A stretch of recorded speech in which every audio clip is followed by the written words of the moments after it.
श्री गणेशाय नमः। श्री सदाराम जी महाराज नमः। श्री रामगिरी जी महाराज नमः। कुलदेवी सुंदा माता जी नमः। श्री चामुंडा माता जी की असीम कृपा से माली सुंदेसा परिवार गांव सोरा ढूंढ में पधारे हुए सभी मेहमानों का हार्दिक स्वागत एवं अभिनंदन करता है। ढूंढ ढूंढीजे हार्दिक गिगारी present by JK film studio साइला। डायरेक्टर जितेंद्र जी गहलोत साइला।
पापा घोड़ पता साला हवे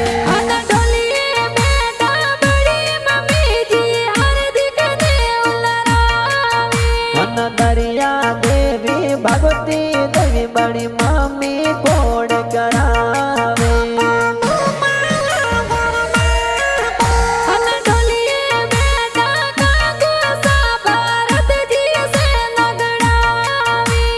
पर सजी अशोक जी दी कसती घड़िया लावे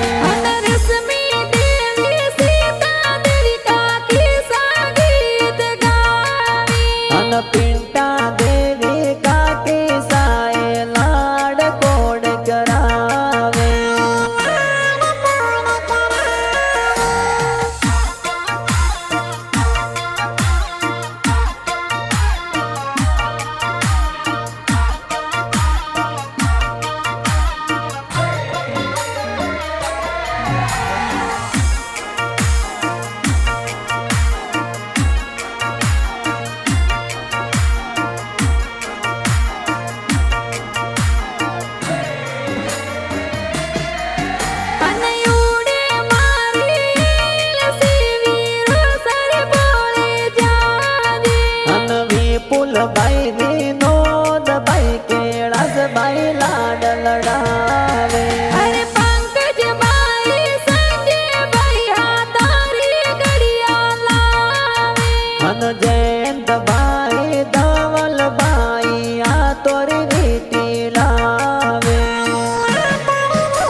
સાવતરી સંજના બેન કોડ કરાવે અને ખુશી પ્યાસી બેનાએ હાર્દિકને દોલરાવે અને મારી સોને સોરી પોળે ગાવ સોરામ સંગડો બાજે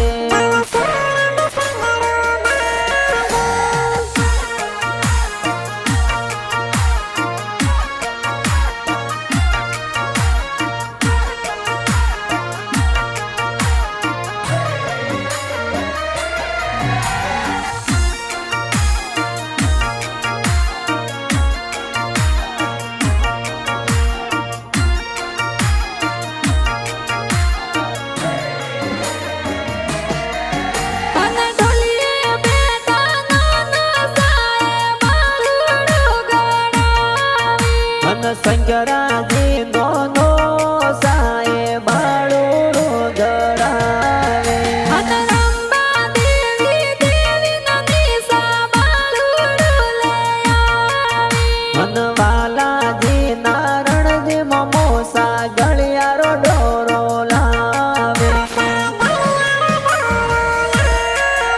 અને અમૃતજી મામોસા તાર બાળણીઓ લઈ આવી અને શાંતિ દેવી પવી દેવી મોમી સાધુ ડલાવે અને મંજુ દેવી મમ્મી સાએ જમક જોજર લાવી અને માળી સોટેશ્વરી પોળે ગામ સોરામ સંગડો બાજે